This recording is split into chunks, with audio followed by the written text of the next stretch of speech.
ভারত বাংলাদেশ সীমান্তবর্তী গ্রাম ইন্দিরানগর থেকে বিপুল পরিমাণ গাঁজা বাজেয়াপ্ত করেন বিএসএফ। সাথে একজনকে গ্রেপ্তার করেন।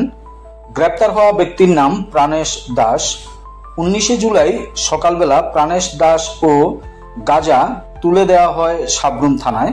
19 জুলাই বিকাল 3 ঘটিকায় সাংবাদিকদের পুরো ঘটনা তুলে ধরেন সাবরুম থানার ওসি অপু দাস। জানা যায় গতকাল রাত্রিবেলায় একটি অটো করে 3 বস্তা গাঁজা নিয়ে মনুঘাটের দিকে নিয়ে যাওয়ার সময় টহলরত বিএসএফ অটোটি তল্লাশির জন্য থামাতে গেলে সিগন্যাল অমান্য করে পালিয়ে যাওয়ার চেষ্টা করে।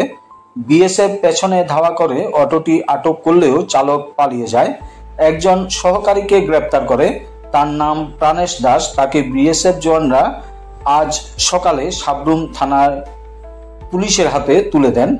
সাবরুম থানার পুলিশ প্রাণেশ দাসকে জিজ্ঞাসাবাদ শুরু করেছেন।